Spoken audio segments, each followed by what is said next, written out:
Allahumma salli wa sallim ala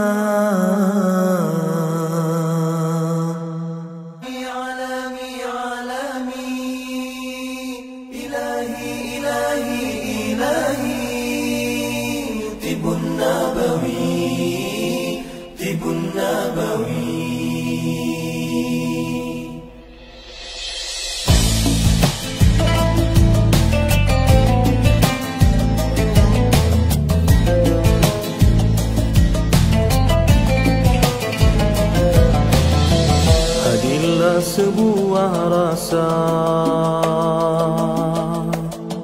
dari keinsafan dosa. Langit pun terbuka, bintang bertaburan.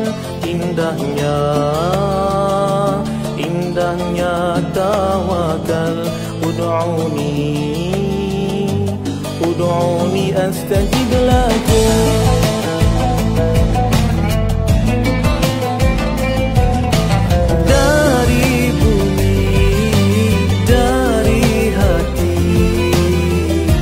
Penawar al-wahidah halalan tayyiban. Ya Syafi, ya Syafi, ya Syafi, anta Syafi. Ya Syafi, ya Syafi, ya Syafi, anta Syafi. Ya Ilahi, ya Ilahi.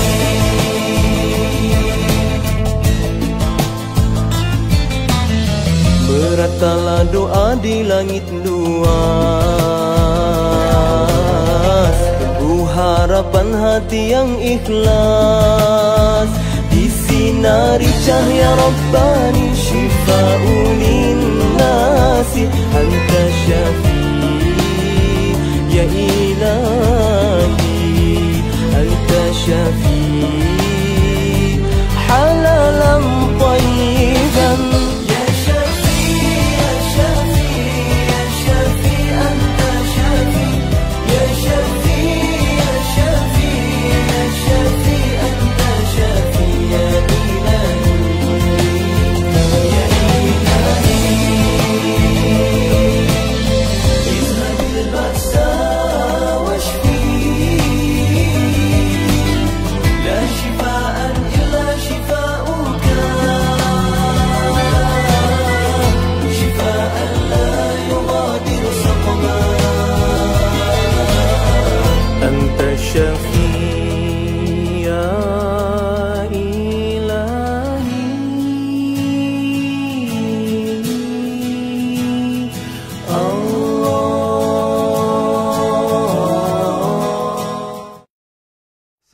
Warahmatullahi wabarakatuh.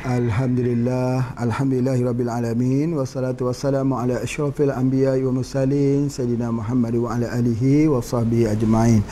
Alhamdulillah, pada hari ini sekali lagi Pak Haji bersama dengan bapa, ibu, tuan-puan dalam program bersama dengan program Pak Haji dalam perawatan herba. Masya-Allah. Tajuk kita bincang ni menarik sikit ya. Bukan menarik sikit, menarik banyak. Merawat jin yang sakit. Moga-moga ya, dalam bahasa Jawa kita mugi-mugi. Moga-moga kesemua dapat dengar daripada mula sampai akhir. Jangan ambil di pertengahan. Selalunya ilmu kalau dengar pertengahan, itulah yang selalunya salah. Salah sangka, salah dengar, salah tanggap. Ya, jadi itu adalah di antaranya. Belajar biar daripada awal, baru tahu usul-usulnya, perbincangannya seperti apa.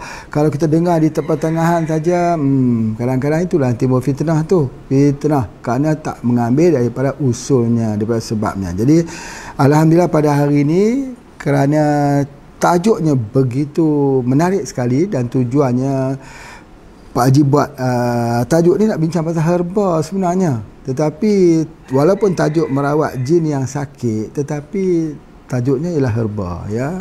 Macam mana kita nak bincang di sudut herba? Masya-Allah ya. Soalannya, bolehkah kita merawat jin yang sakit ni? Soalannya ya.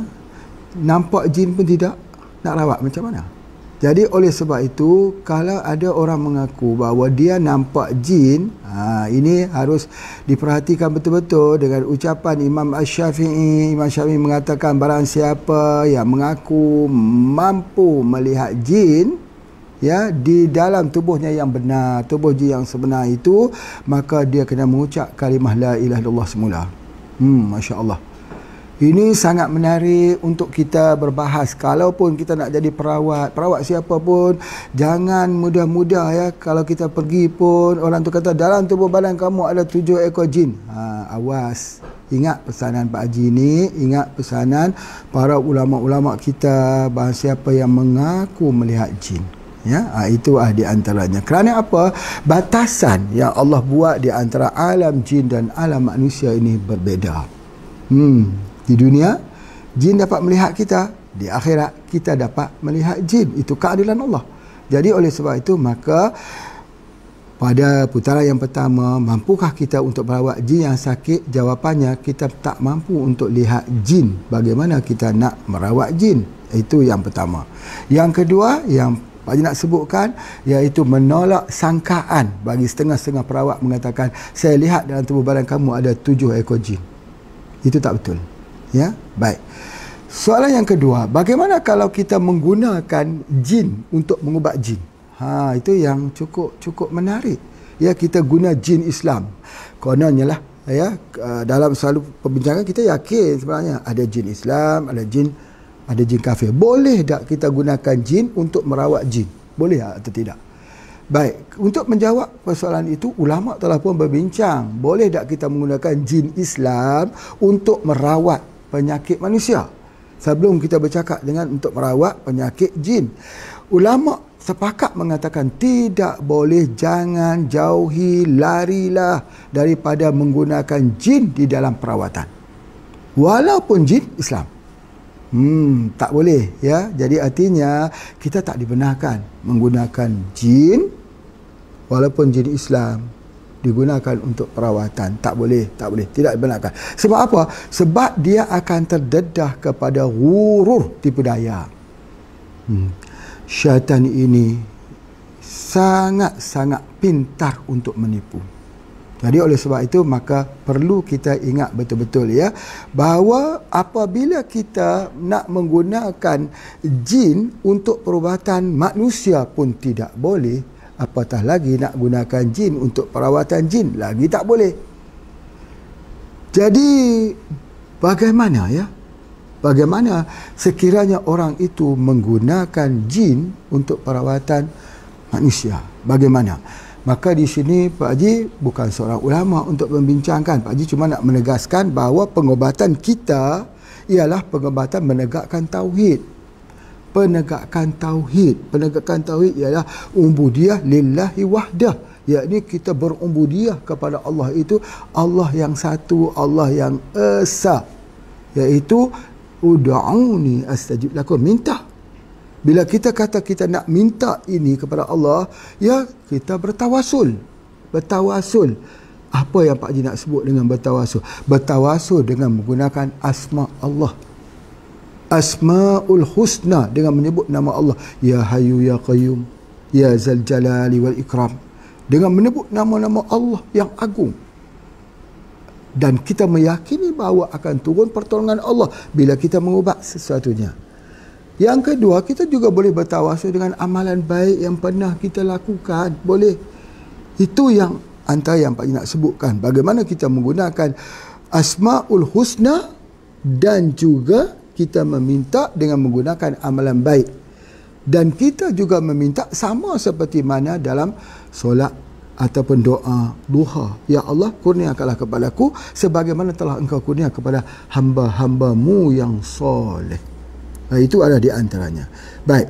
Jadi oleh sebab itu, kalaulah kita tak boleh menggunakan, tidak dibenarkan menggunakan jin Islam, sudah tentu tak boleh juga gunakan jin kafir. Jadi kita tidak meminta pertolongan dengan jin. Manusia ini Allah ciptakan sebagai khalifah di atas muka bumi ini, dan diciptanya rasul itu di kalangan manusia. Dan jin juga menjadikan Rasulullah SAW itu rasul. Ya, jin yang beriman, berkeyakinan, yakin, ma'rifatun rasul, di mana mereka juga berasulkan Nabi SAW. Jadi oleh sebab itu jelas kepada kita bahawa kita merawat seseorang itu dengan menggunakan tauhid.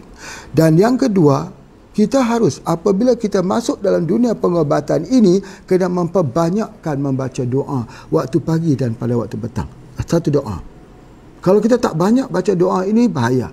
Allahumma inna na'udzubika min an nusyrika bika syai'an na'lamu wa nastaghfiruka lima la na'lamu.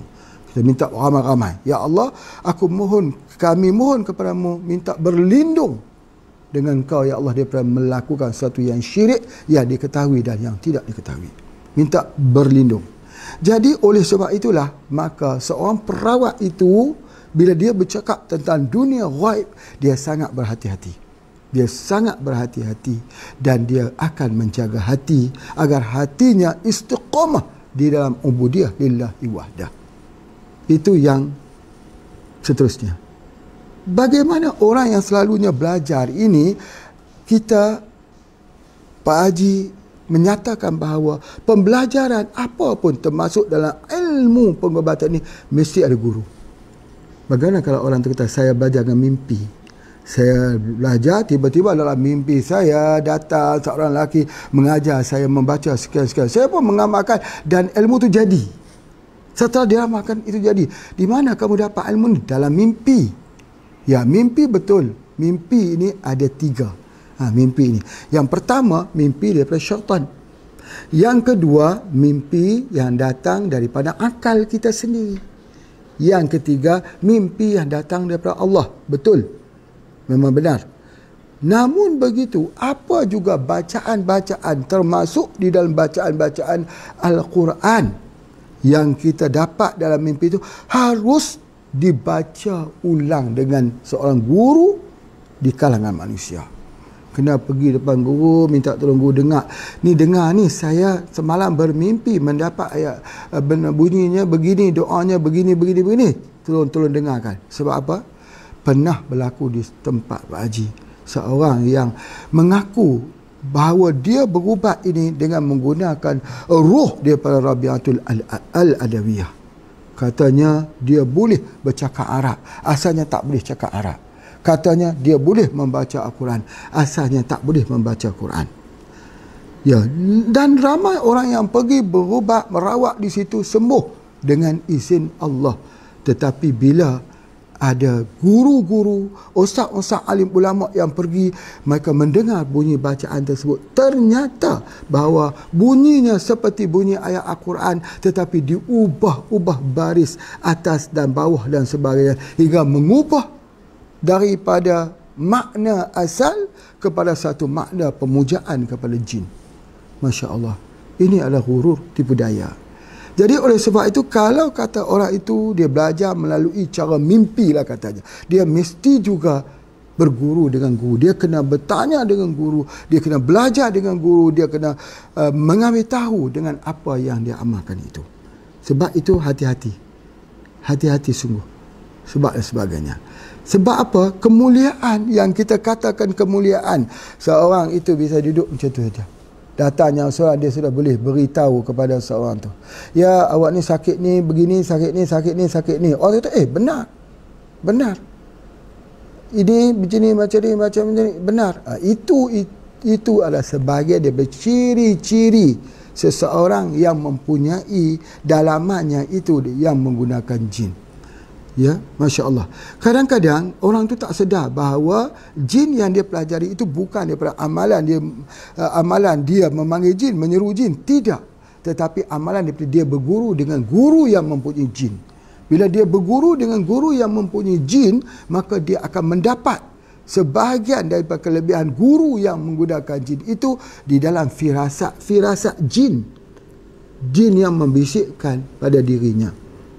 Jadi oleh sebab itu, bagi mereka yang mencari jalan lurus dengan agama yang lurus, dengan dinullah yang lurus, dengan matlamat pengobatan itu ialah matlamat pengabdian Ubudiyah lillahi wahda, bukan matlamat kepada pengagungan diri sendiri, bukan matlamat dengan membiarkan orang itu mengangkat kita sebagai orang yang berkebolehan. Allah akan memberikan jalan keluar. Allah waliyul ladzina amanu yukhrijuhum minadh dhulumati ilan nur. Tetapi bagi orang yang mendatangi seseorang guru yang mempunyai kelebihan-kelebihan tertentu dengan tujuan untuk mendapat kelebihan-kelebihan tertentu, dia akan dapat kelebihan tersebut, tetapi kelebihan itu adalah ghurur, tipu daya daripada amalan berjin yang diambil daripada gurunya kepada gurunya kepada gurunya kepada gurunya. Jadi oleh sebab itu kita dapat lihat orang yang mengabdikan diri kepada Allah, dia takut untuk menerima kelebihan, sangat-sangat takut. Ataupun boleh kalau orang katakan firasat, orang mengatakan karamat, karamah, dia sangat takut. Dia sangat takut dan dia minta perkara-perkara itu jangan berlaku pada dirinya. Sebab apa? Sebab dia takut. Yang pertama, kalau benar, dia takut nak jaga hati. Yang kedua, dia ini sangat-sangat halus perjalanannya. Dia takut dia akan ditipu. Apatah lagi tipu di saat kesakitan sakaratul maut. Ini bahaya. Ketika saat seperti dicincang oleh 100 pedang yang tajam, pada ketika itu, ketika seseorang telah terbiasa dengan perkara-perkara yang datangnya pertolongan-pertolongan suara halus dan sebagainya itu, maka dibimbangi pada saat itu tertanggal imannya. Itu yang paling kita takut. Jadi oleh sebab itu, bagi seseorang yang belajar menekuni di jalan-jalan yang lurus dalam dunia pengobatan ini, kalau timbul bisikan di hatinya, walaupun bisikan di hatinya itu benar, maka dia tetap berhati-hati dengan hatinya. Berhati-hati dengan hatinya.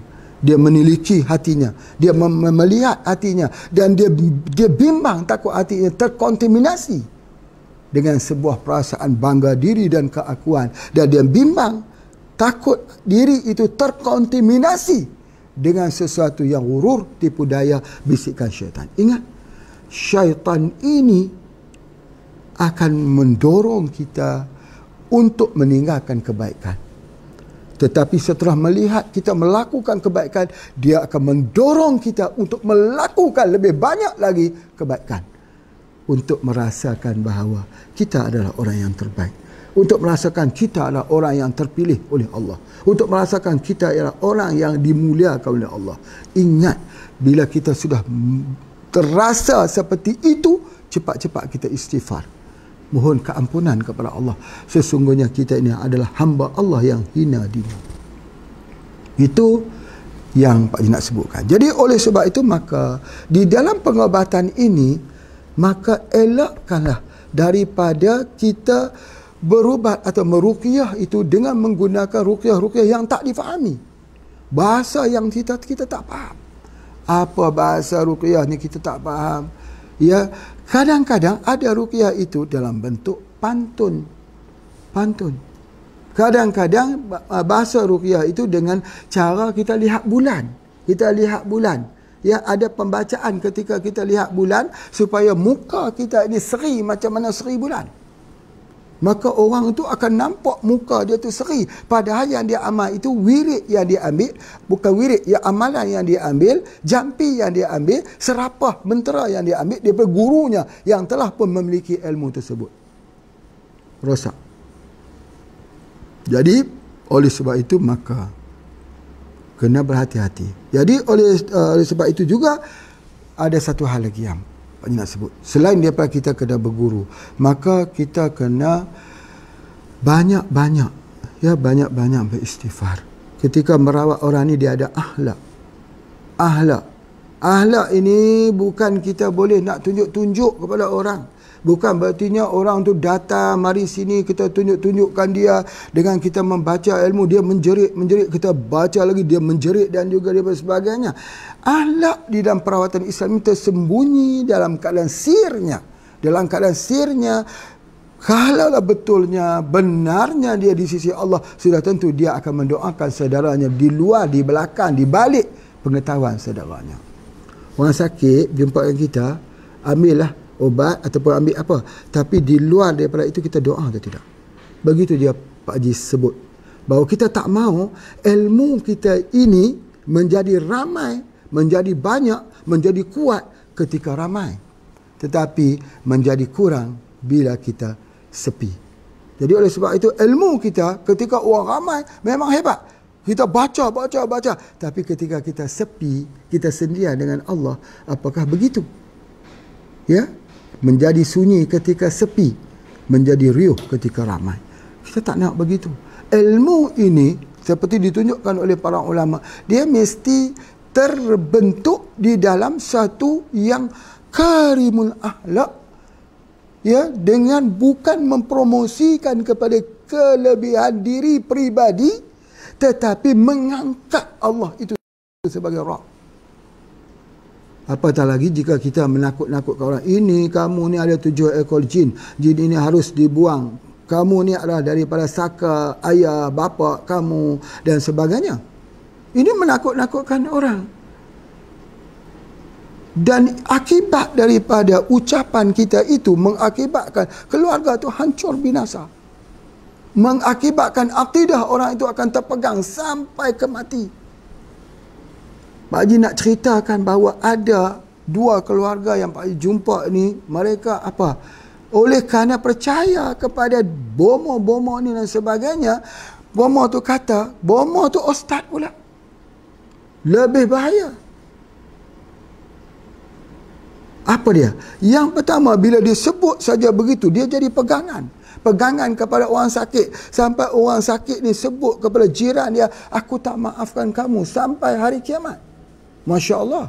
Dan mereka tak bercakap sampai mati. Gara-gara daripada seorang ustaz mengatakan bahawa ini buatan jiran kamu. Masya Allah, Masya Allah. Besarnya kesalahan dalam dunia pengobatan ini. Besarnya kesalahan yang dilakukan. Kita melakukan pengobatan ini adalah untuk menolong manusia, sesama kita. Dengan kita mengambil apa yang Nabi kata, kalau kita keluar dari rumah kita nak selesai masalah saudara kita, Allah akan selesaikan masalah kita di akhirat. Itu matlamatnya. Bukan tujuannya menambah kekeliruan, menambah pemusuhan. Itu ada antaranya. Dan yang kedua, yang Pak Haji nak pesan, kalau kita sakit apa, jangan sama sekali kita menyebut ini buatan orang terlangkah, termakan. Itu semua ucapan. Ini kamu ni sudah terlangkah. Terlangkah apa? Terlangkah batu. Ya memang betul jalan kita banyak batu. Terlangkah kayu. Ya betul kan masuk hutan semua kayu. Kena langkah. Terlangkah apa? Kamu ni terlangkah di tempat-tempat jin maksudnya. Astaghfirullahaladzim. Apapun. Kalaupun benar kawasan yang kita pergi itu dalam hutan. Pak Haji duk biasa pergi ke hutan. Di Gunung Jeran ni hutan. Ya.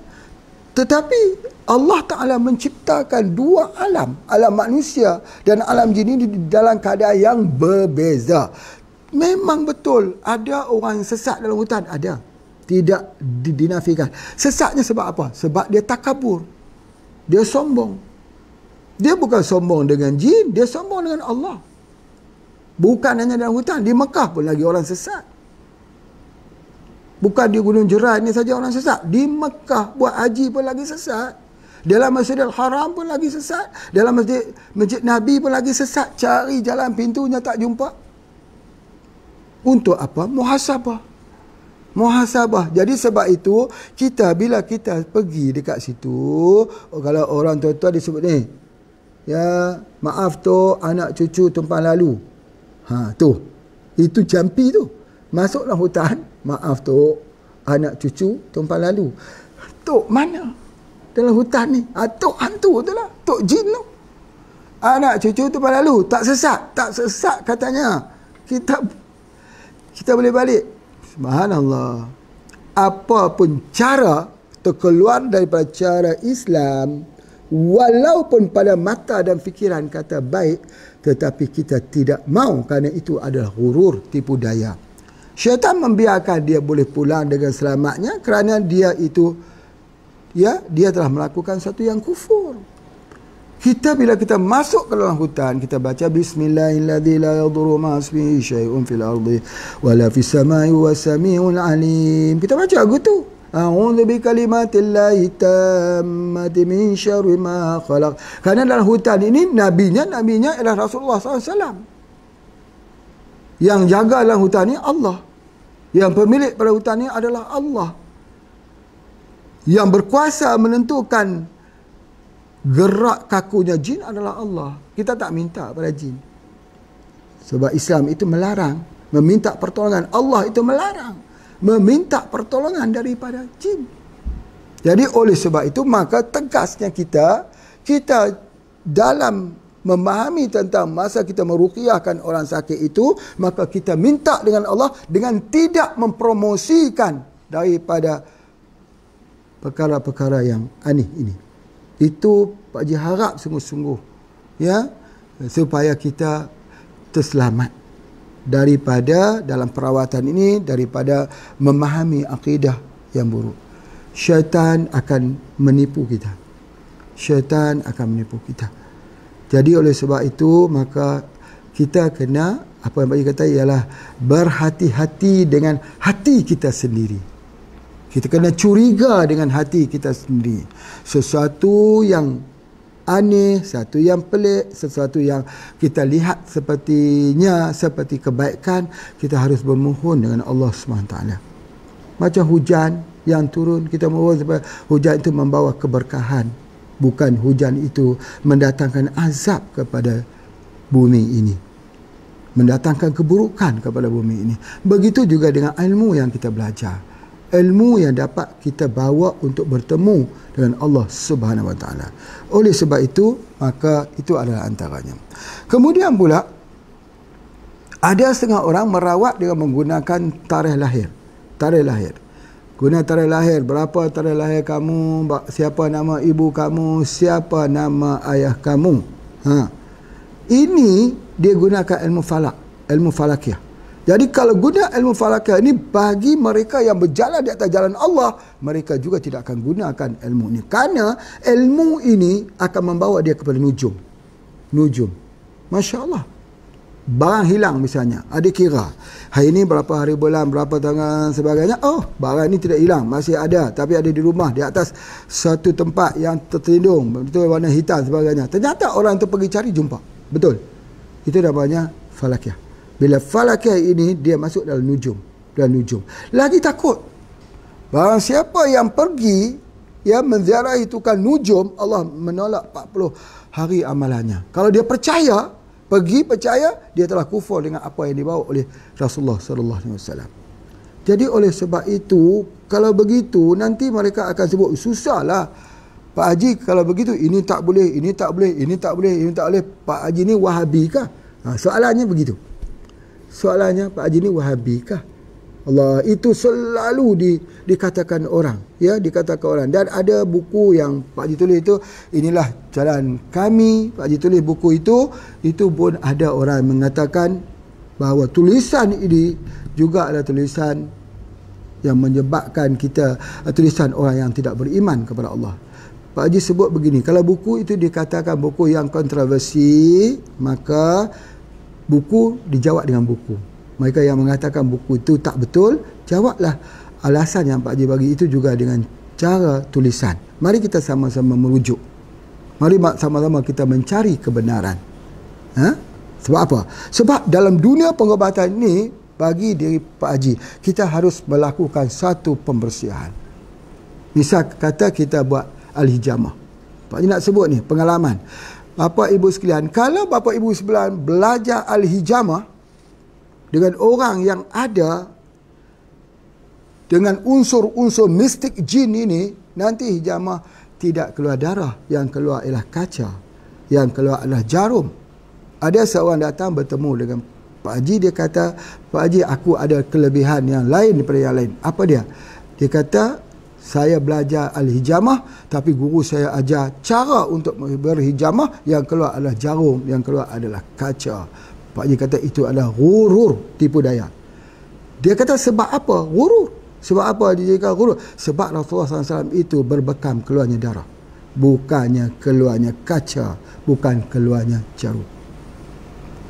Oh, selama ini yang dia sangka satu kelebihan itu sebenarnya satu kekurangan. Kelebihan itu kerana dia ukur, dia mempunyai, dia boleh buat di luar daripada kebiasaan. Kita bukan nak buat di luar daripada kebiasaan. Kita nak ikut kebiasaan. Kita buat apa yang telah ditunjukkan oleh Rasulullah sallallahu alaihi wasallam. Kalau Rasulullah buat begitu, kita pun begitu. Jadi itu yang kena hati-hati. Sangat hati-hati. Dan juga apabila kita bekam, tiba-tiba yang keluar begitu, dia telah membuat satu stigma pemikiran di kalangan orang sakit. Ya benar, aku ni sudah menyangka aku ni sebenarnya disihir orang. Orang dah kata yang sihirku adalah jiranku. Tengok bagaimana halusnya syaitan masuk ke dalam diri kita. Bila sudah begitu, Masya Allah, ada di kalangan kita, di kalangan yang Pak Haji jumpa, baru meninggal anaknya, pergi tanya kat Ustaz, bagaimana kedudukan anak saya di dalam alam barzah? Ustaz tu boleh jawab lagi, baik, dalam keadaan baik dan bergembira. Astaghfirullahaladzim. Jadi oleh sebab itulah, maka kenapa kita harus menjadi seorang perawat yang baik? Perawat yang baik ini memandu manusia dengan jalan dakwah, mengajak manusia beriman kepada Allah Subhanahu Wa Taala. Kalaupun ada di hadapan Pak Haji ni, orang dapat tunjuk beberapa kelebihan, dapat melompat setinggi langit, dapat berenang, dapat berjalan di atas air. Namun kalau kita lihat dia itu tidak menjaga syariatnya, akidahnya itu tidak betul, maka sekali-kali kita tidak akan berguru dengannya. Kita berguru bukan untuk kelebihan, bukan untuk kemuliaan dipandang orang, untuk menjadi ayam putih dalam majlis. Kita berguru adalah untuk cari hamba Allah, biarpun tidak disebut oleh orang, tetapi disebut oleh penduduk-penduduk langit, insya-Allah. Itulah matlamat daripada pengobatan. Baik, sekarang ini macam mana pula mengubat orang dengan menggunakan garam, menggunakan bunga? Menarik ni. Garam, bunga, mandi bunga, itu mandi 7 bunga dan sebagainya. Ini satu yang menarik. Baik. Kalau guna garam dengan tujuan mengatakan bila kita spray garam itu, kita tabur garam itu menyebabkan syaitan lari, itu tak benar. Tak benar. Mana syaitan nak lari? Garam saja. Pergi ambil dekat laut. Di laut tu pun penuh dengan syaitan. Penuh dengan jin, nak lari macam mana? Di laut pun penuh jin. Dalam laut pun penuh jin. Entah-entah jin tu pun buat industri garam juga. Entah-entah. Macam mana nak lari? Aduh, ringan sangat saja pemikiran kita ini. Ya, bermain-main sangat. Ya. Hanya garam saja jin akan lari. Itu ghurur.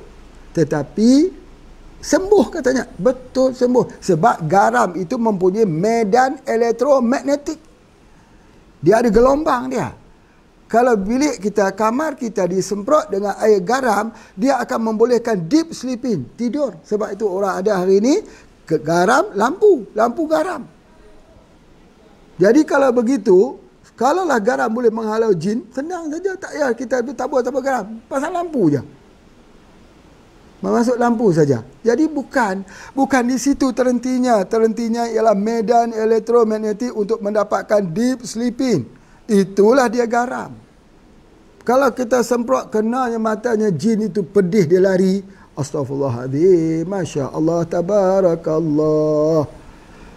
Apatah lagi kalau orang tu pi berubat sembuh. Dia kata kalau sembuh besok kena bagi pengeras ya. Pengeras ni apa dia? Kena bawa garam. Kalau tak bawa garam, sakit itu berpindah daripada orang tu kepada diri saya. Kena bawa garam. Astaghfirullahaladzim. Gara-gara tak bawa garam, sakit boleh berpindah. Sakit itu datang daripada siapa? Ini kita berhenti sebentar untuk beri laluan pada iklan. Terima kasih.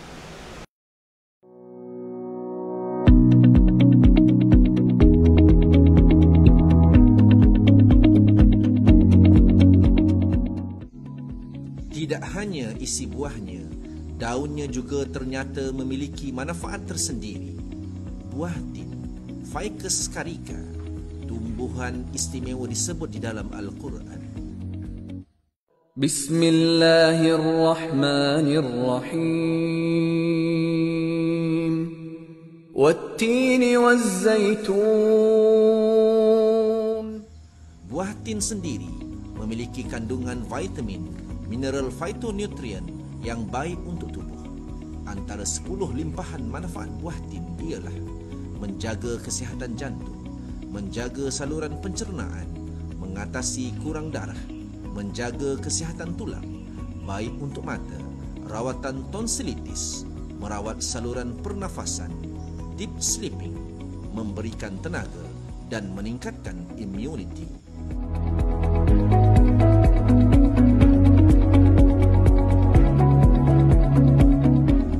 Buah tin yang terdapat di dalam Radix IQ yang diformulasikan oleh Tuan Haji Ismail bin Haji Ahmad, founder dan owner HPA International.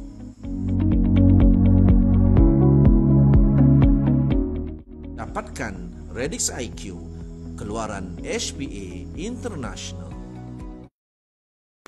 Alhamdulillah, Pak Haji sambung lagi ya dalam bahagian yang kedua ini. Masya Allah ya.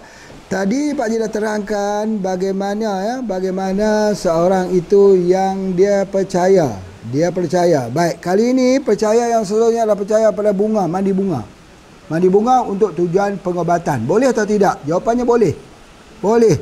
Di mana bolehnya? Tetapi dengan syarat akidah itu bukan mandi bunga kerana nak cepatkan jodoh, bukan. Mandi bunga itu kerana ada jampi-jampi, bukan. Mandi bunga untuk tujuan mendapatkan daripada gelombang bunga, bau bunga, supaya hormon kita menjadi gembira, menjadi ceria, wajah kita berseri-seri. Bukan kerana jampi serapah, doa-doa yang tidak diketahui maknanya. Ini sangat jelas. Ya. Jika kita katakan salah, mandi bunga ini salah, macam mana orang yang buat spa? Spa tu, ada spa, dia mandi bunga. Bukan mandi bunga saja, mandi susu pun ada. Susu, mandi susu, mandi garam, mandi rempah, mandi bunga. Jadi bukan sebab bunga, tapi kepercayaan itu yang membuatkan orang itu terkeluar daripada jalan yang benar.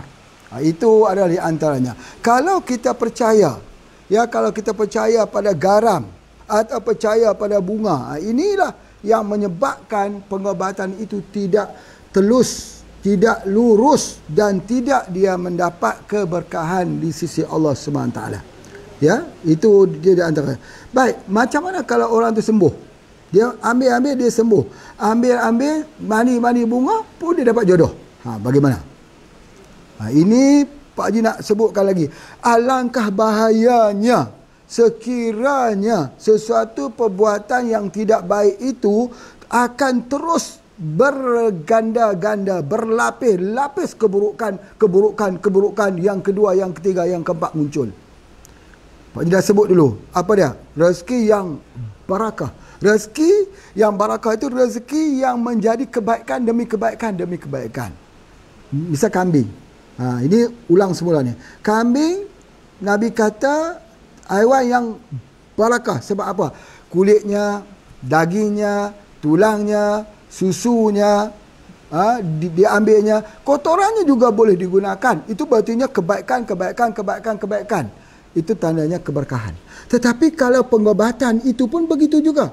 Kalaulah selepas dia melakukan satu benda yang salah, lalu dia mendapatkan lagi satu benda yang dihajatinya dengan jalan yang salah, sama juga dengan seorang yang pergi untuk meramal. Yang Nabi kata kalau dia pergi untuk meramal, tertolak 40 hari amal ibadatnya. Kalau dia percaya, maka dia telah kufur kepada apa yang telah diturunkan kepada Rasulullah sallallahu alaihi wasallam, yakni Al-Quran. Kufur. Bagaimana munculnya kepercayaan? Kerana benda itu berlaku. Masya Allah. Kita nak supaya jalan kita ni dikeluarkan kita daripada gelap kepada cahaya. Tetapi ini setelah melakukan amalan begini, maka dia telah mengeluarkan seseorang itu daripada cahaya kepada kegelapan. Yang disangkakannya itu adalah kebaikan. Yang paling kita takut ialah bila mata menjadi Buta itu kita tak takut. Tapi bila hati tak dapat meraba kebenaran, itu yang paling kita takut. Baik, bagaimana pula dengan orang yang menggunakan batu? Cerita pasal batu ni, teringatlah Dr. Syam di Perlis. Batu ni, moga-moga Dr. Syam juga tengok juga daripada video Pak Haji pada hari ni, ya. Bagus, insya-Allah siapa yang nak belajar tentang batu boleh hubungi dengan Dr. Syam. Boleh.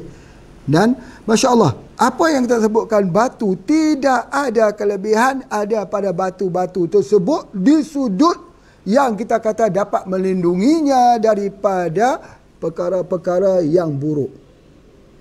Kecuali batu itu mempunyai mineral-mineral. Hari ini Pak Haji tak pakai cincin pula hari ini ni. Mineral-mineral yang mana mineral ini memberi kesan reaksi pada tubuh badan. Misalnya apa dia? Batu kuas misalnya. Di Gunung Jerai ni. Nanti jangan lupa tengok TV Pak Haji mencari batu kuas di Gunung Jerai. InsyaAllah. Batu kuas ini setelah kita ambil dia, kita buat batu cincin.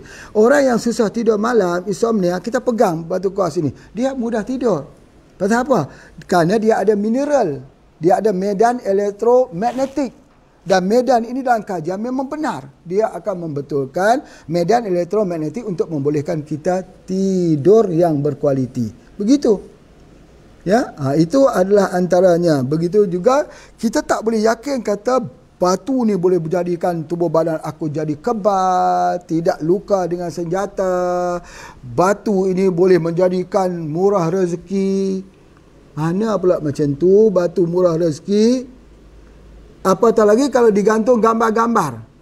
Lagilah rosak, ya, rosak sekali akidahnya kalau begitu. Jangan yakin kepada benda, yakinnya kepada Allah. Nabi Adam diutuskan sampai kepada Nabi Muhammad SAW untuk membawa ilmu yakin kepada Allah, bukan yakin pada benda. Kalau yakin kepada benda itu sudah ada kepada orang-orang yang durhaka dengan para nabi. Mereka semua yakin dengan benda. Yakin bahawa mereka itu senang sebab ilmu mereka. Mereka dapat wang yang banyak kerana ilmu mereka. Mereka tak yakin kata itu kurniaan Allah. Fir'aun itu tak sakit-sakit. Tak perlu ambil herba. Tak perlu jumpa dengan orang-orang untuk ambil obat. Sebab apa? Tak sakit. Dia yakin. Dia Tuhan. Kalau begitulah, maka itulah disebabkan turunnya para rasul untuk membetulkan. Jadi oleh sebab itu batu, kita pakai batu cincin kah, batu gelang kah, jangan duk sebut sejak saya pakai batu gelang ini loket ni, saya tengok rezeki saya murah, rezeki saya berganda-ganda. Astaghfirullahalazim.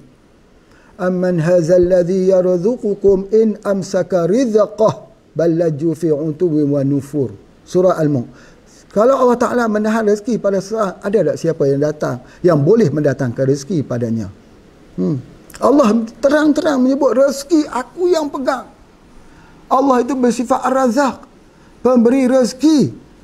Jadi oleh sebab itu maka rasul-rasul datang untuk membetulkan akidah. Minta dengan Allah. Allahus Samad. Minta dengan Allah. Iyyaka na'budu wa iyyaka nasta'in. Minta dengan Allah. Allah itu kita sembah, kita sujud, dan Allah itu tempat kita minta. Kalau dalam bab rezeki kita minta dengan Allah, kalau bab sakit, dalam pelajaran ilmu sakit, kita kena minta dengan Allah. Bila kita minta dengan Allah, maka sakit dalam pengobatan Islam ini, dia ada apa? Yang pertama, taubat. Tubu ilallah taubatan nasuha. Jadi, kalau kita bagi tahu kepada seorang tu, cik, kita sakit kan, mari kita banyakkan bertaubat. Tak mau dia. Tak sesuai dengan nafsu. Tapi kalau kita kata, cik sakit ni sebab orang buat, betul. Dia kata betul. Kalau kita nak bagi orang datang banyak ke tempat kita, maka wa na'udzubillah, ni contoh. Kita boleh kata, cik, penyakit cik ni sebenarnya dibuat oleh orang. Orang ini memang nak buat cik sudah lama dah. Ramailah orang akan datang pada kita. Tapi kalau orang sakit datang, cik, yang pertama kali kita istighfar ya, kita minta ampun dosa-dosa kita. Belum tentu lagi apa yang kita fikirkan tak dosa itu dosa. Ya, apa yang kita fikir tak dosa itu sebenarnya tidak dosa. Mungkin dosa kita ini yang kita lakukan. Mari kita istighfar. Orang suka tak? Orang tak suka. Sebab apa tak suka? Tak sesuai dengan nafsu. Nafsu suka memburukkan orang. Nafsu tak suka untuk istighfar pada diri sendiri. Kemudian diikuti dengan apa dia? Mari kita solat taubat, mohon ampun dengan Allah. Mau tak dia? Tak mau. Kalau boleh cik solat hajat bagi orang yang buat kepada saya ini, balik semula apa yang dia buat. Sesuai dengan nafsu. Jadi oleh sebab itu, maka perawat-perawat menggunakan psikologi sesuai nafsu. Sesuai dengan apa yang difikirkan oleh orang sakit. Jadi itu adalah antaranya. Dan memang pun pesakit-pesakit ini bila sudah sakit, dia terpuruk. Pemikirannya terpuruk. Kerana terpuruk apa? Kerana dia sudah digenggam oleh syaitan supaya mengakui sakit ini adalah buatan orang. Dia tak mau istighfar. Sampai mati dia tak mau mohon ampun dengan Allah. Mangkali ada dosa-dosa yang dia tak mohon ampun lagi. Mungkin di situ. Jadi itulah yang Pak Haji nak sebutkan. Jadi oleh sebab itu, maka seorang perawat di dalam Islam ini, maka kita bawa orang itu kepada istighfar, mohon ampun. Dan yang ketiga ialah supaya dia mengenal diri sendiri. Kalau amalannya tak bagus, dibaguskan. Kalau solatnya tak terjaga, solat akhir-akhir waktu saja. Solatlah di awal-awal waktu.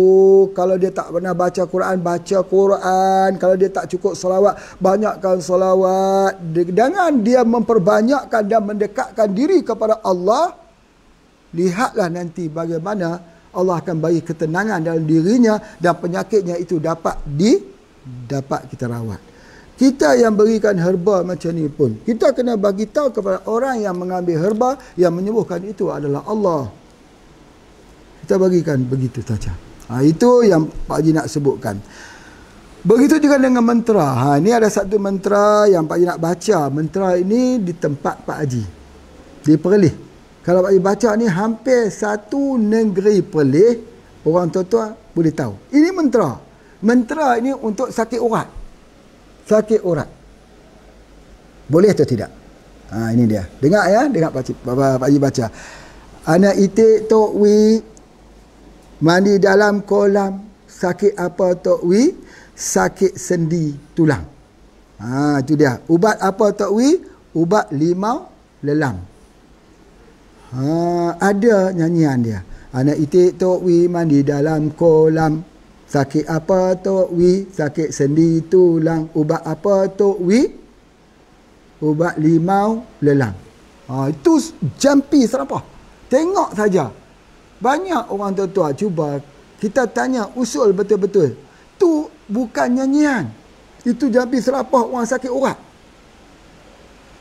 Dia tak perlu nak pergi makan, ambil buah limau lelam tu dia sebut dah, buah limau lelam tu. Dia baca itu saja, dia baca dekat ayat tu saja, hilang orang tu yang sakit urat. Tapi apa tu? Apa sebenarnya? Itu adalah serapah. Itulah jampi. Itulah mentera. Mentera orang Melayu, mentera di alam Melayu. Jadi oleh sebab itu, maka apabila Islam itu datang, ya, dibawa oleh Syekh Abdullah Al-Humari Al-Yamani yang tinggal di kat Gunung Jerai ni, yang asalnya mereka duduk di Gunung Jerai ni, Syekh duduk di Gunung Jerai ni, membawa satu akidah yang benar. Ini bukan mentera, kita tak boleh guna mentera Melayu, kan mentera Jawa, kan mentera Bugis, kan mentera apa pun tak boleh. Mentera ini begini, sebab apa? Kan sebutnya begitu saja, anak itik saja. Anak itik, sebut anak itik boleh hilang sakit pinggang. Macam mana ni? Apa connection anak itik Tok Wi dengan hilang sakit pinggang? Macam mana? Connection dia daripada guru. Bila dia pergi belajar dengan satu guru, tok guru dia kata, kau baca yang ni. Apa dia? Tulis. Anak itik Tok Wi mandi dalam kolam. Sakit apa Tok Wi? Sakit sendi tulang. Ubat apa Tok Wi? Ubat limau Limau lelam. Jadi kalau dia baca gitu, dia suruh anak murid dia tulis. Bila anak murid dia tulis, anak murid dia baca depan tok guru. Tok guru tu dah ada jin dah. Bila dia baca, hilang tak? Hilang. Jadi oleh sebab itu, bukan kita yang merawat jin yang sakit, tetapi kita yang sakit kerana dirawat oleh jin. Jadi tujuannya, tajuk perbincangan yang Pak Haji nak sebutkan hari ini, bahawa kita dah berada di akhir kehidupan yang akhir. Dunia akan kiamat. Virus corona datang. Orang pun dah tak boleh solat masjid dia dekat masjid. Mekah pun jadi sunyi sepi. Maka perlu jaga akidah. Jaga akidah ini. Jangan dia anak itik takwi lagi. Tak boleh mentera. Kita sekarang ialah kena kembali kepada Al-Quran. Balik semula kepada Al-Quran.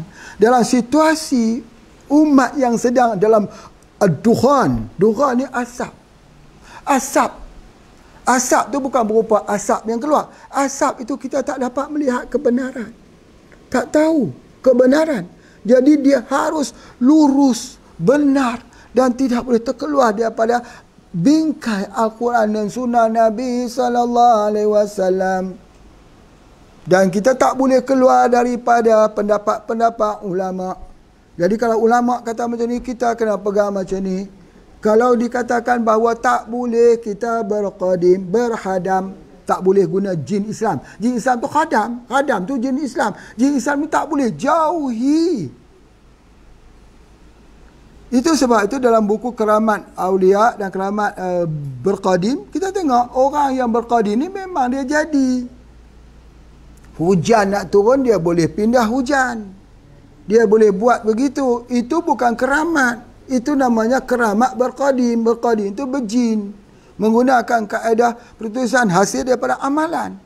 Dia terpaksa bertapa dan dia terpaksa duduk berpuasa. Amalannya wirid. Nanti akan ramai orang sebut, Pak Haji, wirid gitu adalah menyebut nama Allah. Kena ingat wirid tu menyebut. Betul. Pak Haji tahu wirid tu kadang-kadang menyebut nama Allah. Nama-nama, zikir-zikir nama Allah. Tetapi, apakah dengan menyebut nama Allah itu kita tidak sesat? Takkan nak sesat pula.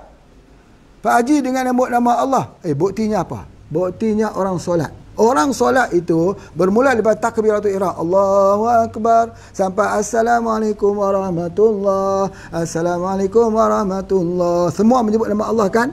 Tetapi ada yang fawailul lil musallin, neraka lewailah bagi orang yang solat, alladzina hum an salatihim sahun, orang yang solat tetapi dia lalai. Kalau tidak, macam mana orang solat tu nak masuk neraka wail, neraka jahanam? Bagaimana dia solat, dia menyebut nama Allah, tetapi bagaimana dia boleh masuk neraka? Dia sedang solat tetapi dia sahun, dia apa? Dia lalai. Jadi oleh sebab itu jangan sangka kita ketika sedang zikir nama Allah, kita zikir nama Allah, kalau tidak kerana niat yang betul, Masya Allah. Apa pembuktian yang kedua? Baik. Pembuktian yang kedua, asma Allah. Asma'ul Husna. Asma'ul Husna ni nama-nama Allah yang indah. Tetapi pernah tak dengar orang gila isim? Gila isim. Isim tu nama. Gila isim berartinya gila kerana banyak membaca Asma'ul Husna. Masya Allah. Astaghfirullah. Bolehkah orang itu gila bila dia banyak baca nama-nama Allah? Boleh gila atau tidak? Ya, gila isim. Mungkin tak? Nama Allah yang indah yang disebut banyak-banyak jadi gila. Ya Qahar, Ya Qahar, Ya Qahar, Ya Qahar. Lama-lama gila isim. Pasal apa? Bukan sebab nama Allah itu. Sebab ketika dia mengamalkan itu, ada niatan dunianya. Dia jadi panas sebab dia buru dengan guru yang mendapat amalan-amalan dunia. Jadi dia jadi panas. Jadi bila dia panas itu, dia menjerit. Dia menjerit itu orang panggil gila isim. Isim tu nama. Nama Asma'ul Husna. Ya Qahar, Ya Qahar, Ya Qahar, Ya Jabar, Ya Jabar, Ya Jabar. Gila. Ramai gila. Jadi kalau begitu juga macam setengah orang yang belajar. Belajar apa? Belajar dalam ilmu persilatan. Ilmu persilatan, ilmu perubatan, dekat-dekat. Belajar silat. Angkat kat tangan ni minta, ya Allah ya Tuhanku, bukakanlah akan daku seni pencak silat harimau berantai. Dia panglima hitam. Waktu kita nak sebut nama Allah, Allah, Allah, Allah, Allah, Allah, Allah, Allah, Allah, Allah. Sebut nama Allah. Bukan nama syaitan, bukan nama jin. Allah, Allah, Allah, Allah, Allah, Allah, Allah, Allah, Allah, Allah. Dengan sendirinya pergerakan. Tangan tu bergerak dengan sendiri. Minta dengan Allah. Ingat nama Allah. Sebut nama Allah. Yang gerak tu Allah. Betul yang Allah, yang gerak tu Allah. Bila dia sudah asyik, dia lupa diri. Bila lupa diri itu Allah kah? Subhanallah. Itulah ghurur. Itulah dia jin. Begitu juga dalam dunia pengobatan. Pengobatan ini dia halus. Jangan sampai ditipu oleh syaitan dalam dunia pengobatan. Bagaimana yang berlaku yang diceritakan oleh Abdullah ibn Mas'ud. Cerita bagaimana isterinya itu yang keluar air mata. Keluar tak mau berhenti air mata, tetapi setelah diletakkan dengan benang hitam, air matanya berhenti.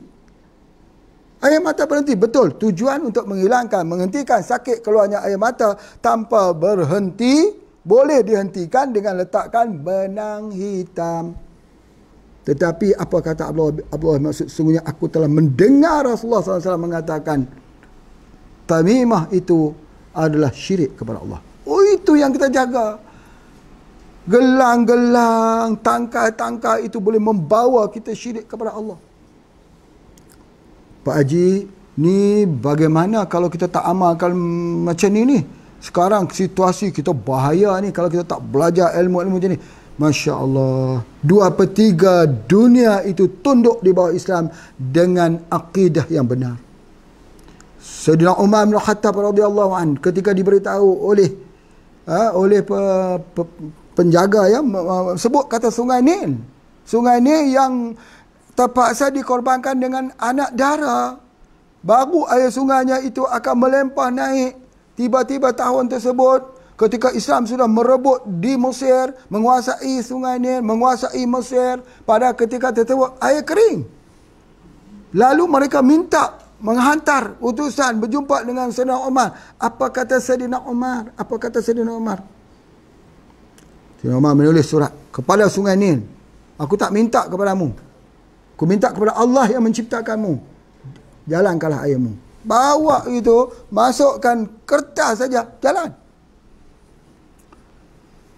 Ya Allah, kalau umat Islam tahu tentang kekuatan Islam yang ada dalam akidah yang benar, insya Allah mereka akan lihat bahawa pertolongan Allah itu berada di mana-mana.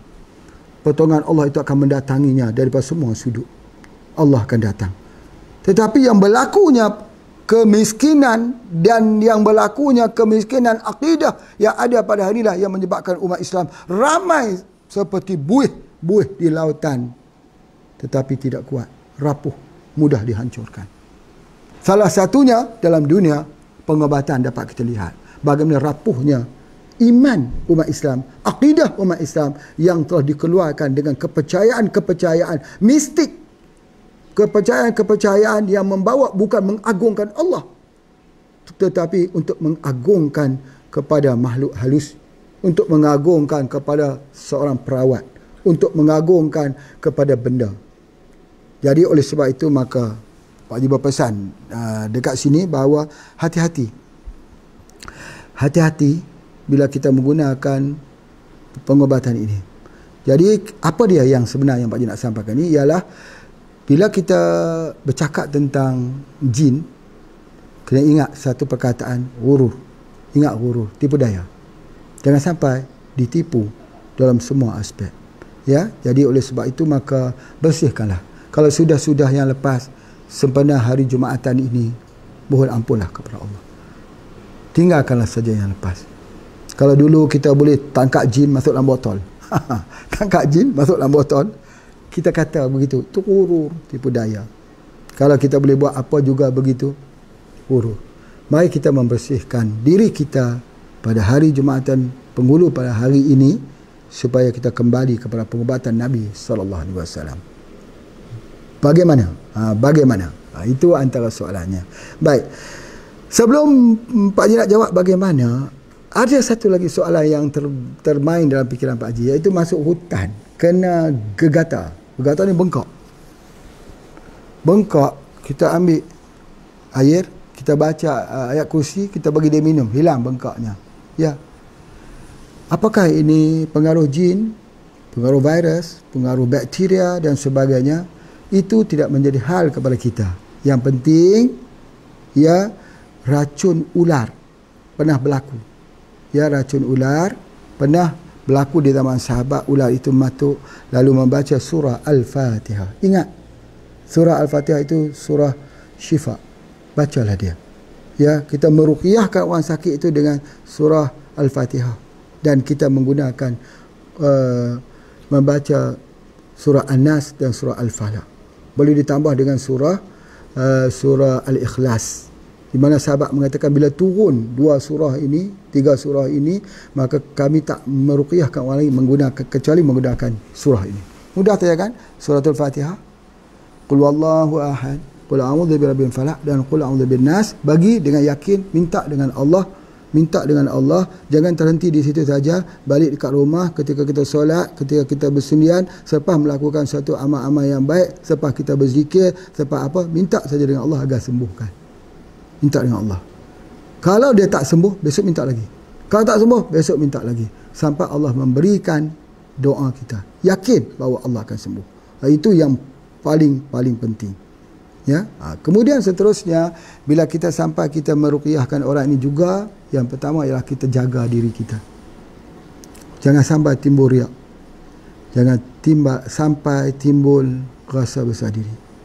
Jadi oleh sebab itu, Pak Haji nak cadangkan, ya, nak mencadangkan sekadar untuk ingatan, ya, bahawa ruqyah ini tidaklah terlalu over di depan orang sakit sampai menjerit-jerit. Janganlah begitu. Ya, simpanlah. Biarlah rahsia itu kita dengan Allah SWT. Kita doa, Allah mendengar, dia sudah tak menjerit lagi. Tak perlu ditangkap-tangkap dia. Ini datang daripada mana? Ini baik keluar sekarang. Kalau tidak, aku akan bunuh engkau. Janganlah gitu. Jangan. Jagalah kemuliaannya. Sampai menjerit, nampak aurat dan sebagainya. Itu bukanlah jalan kita. Jalan kita ialah jalan hamba. Seorang hamba. Merawat, menjaga dan melindunginya. Seorang perempuan telah datang bertemu Rasulullah sallallahu alaihi wasallam. Ya Rasulullah, aku minta tolong doakan. Aku kena penyakit ayan. Penyakit epilepsi. Nabi SAW menyebut bahawa kalau kamu bersabar, tempatmu di syurga.